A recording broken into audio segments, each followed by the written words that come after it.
Well, what's up everybody? We're here in the shop today. We're going to do a boat walkthrough video. This is the 2023 921 Elite 2. Check it out. All right, starting here at the back, we have the powerhouse of this boat is the Mercury 250 Pro XS 4-stroke.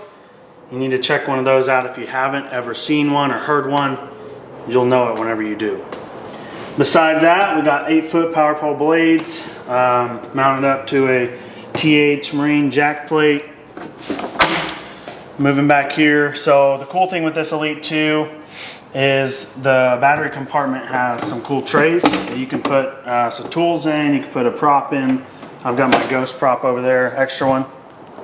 So inside here, they've got a cool switch system that makes it easy to turn your power on and off. They've got a trolling motor switch over there and your main power here, and then your power pole power. You have your precision charger over there with all the Pro Guide batteries. And one thing cool that I love about this ride is this right here. This is a storage for your spare prop, your Fury prop or whatever you run on your Mercury. You can put that there. The reason I don't have one there is because my last one blew up. So I'm working on getting a new one, but that is probably my favorite feature of this whole back spot. So up here in the front, this is where we do 80% of our work. I've got my setup, my two Lowrance HDS 12s. They are sitting on a precision sonar stacked mount. That's a solid mount. I'm not sponsored by them or anything. That was something that we added that I definitely like. So the top one I run active target. This one I run my mapping, 2D, side imaging, stuff like that. And I'll go through another video on how I set that up and all that. Beside that is my Lowrance Ghost. Quietest, strongest. It uses just very little power on a 36 volt system. Attached to that is your active target for forward facing sonar. If you haven't seen one, the best thing I like about it is how clear it is and how easy you can track your bait. Right here beside my pedal is my power pole stomp switches. I like having those there on either side. I just memorized that, and that's cool to be able to stomp those down whenever you hook a fish. If you're in shallow water, whatever you're doing, you can hit those real easy. Something that I use every time I'm on the water, especially shallow water fishing, is these two stomp switches right here. That's your trim switch. Now something cool about that is there's not a whole bunch of switches up there that get you confused and stuff's going to go out and things like that. That's a simple 2-switch for your trim. So whenever I'm in 1 foot of water trying to bed fish or flip or whatever, sometimes whenever I get off pad I forget to trim my motor back up. Well, you can hit that, hold it down, your motor will trim up or down depending on whatever you're doing. So that's super cool. You got to have that. So here at the cockpit of the boat, we've got 2 physical gauges here. You got RPM, voltage, fuel, stuff like that right here. Attached here is my Lowrance HDS 16 Live. Now this thing is massive. You got all the screen here you'll need for anything.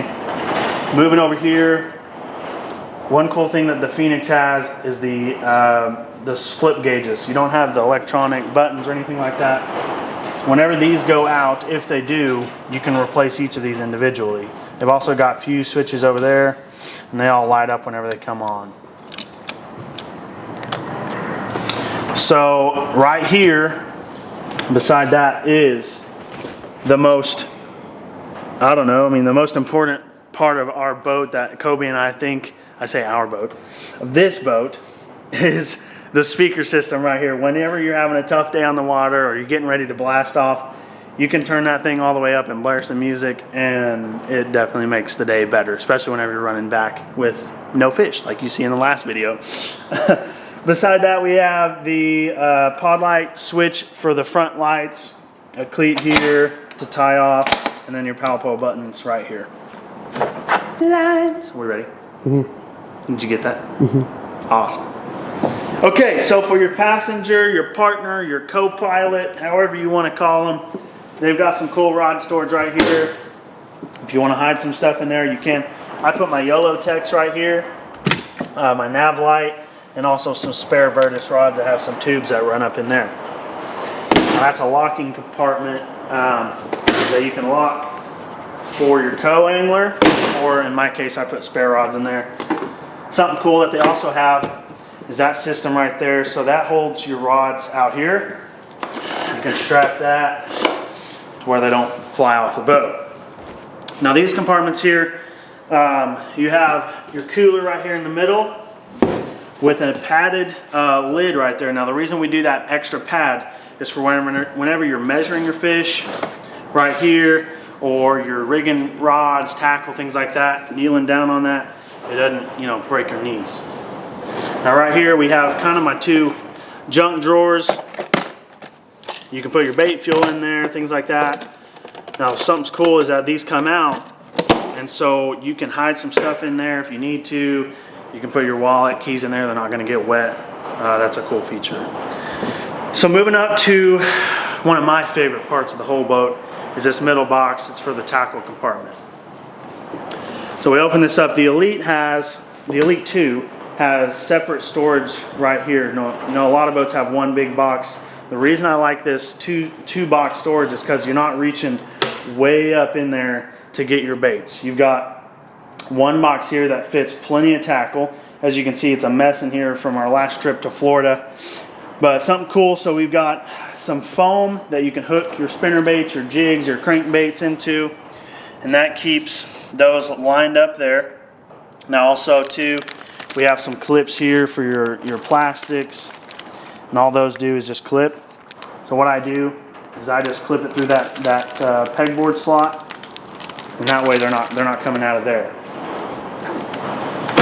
Up here, the second box is just an extra box for, you know, clothes. I keep my rain suit in there, all my important documents, my throw pillow. That stays nice and dry right there.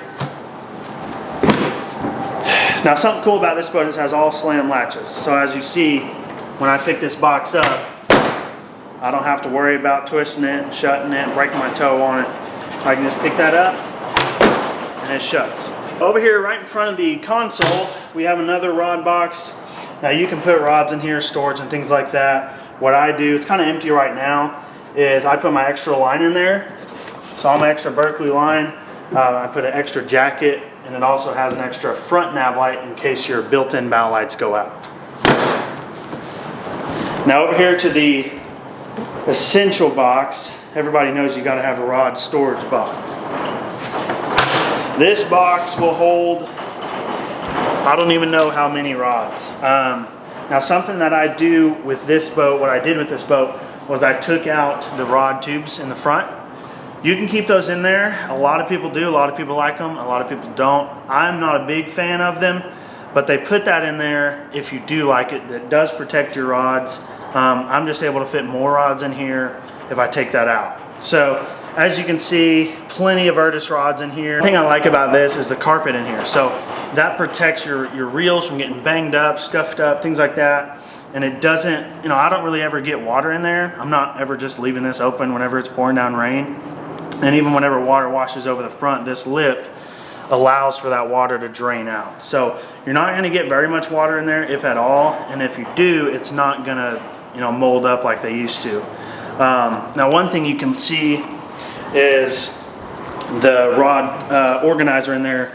These aren't organized, they were just thrown in there. But one thing that I normally do is I put them on those hangers there, and that keeps them from rubbing up against each other and things like that. So let's go to the back of the boat, behind the seats, and I'll show you the cool live well system. We have two independent live wells, still again slam latches, so you can slam that. I got my TH coal clips right here, and like I said, these are independent. So one thing I like about that is you don't have to worry about your live wells mixing water. If you got two separate fish, they're not going to get across. Another thing cool is this is padded right here. So if you are sloshing around water, which we normally don't, they've got padding there in case they do try to come up. Now with this system, they've got automatic or manual aerators. So like I said, we're normally not sloshing water. The reason for that is because we fill those live wells almost all the way full, so there's not all that slosh. Now there's 2 boxes behind each seat. This one's pretty empty right now. I've got life jackets in there. Super big boxes. You can put tackle, jackets, things like that. Over here behind mine, I've got my soft plastic baits, my jewel jigs, and then I also have my weigh-in bag and some tools there. Well, thank y'all for watching along. I hope you enjoy the video. If you have any questions, comments, put it below. We'll try to get back with you on that. If you have any more interest in videos, things like that you want to see, let me know. Soon to come, we're going to be doing some walkthrough videos of how I set up my Lowrances on the water. We'll try to catch some fish along the way. So thank y'all for watching. If you aren't already, subscribe, like, do all that stuff. We'll see y'all next time.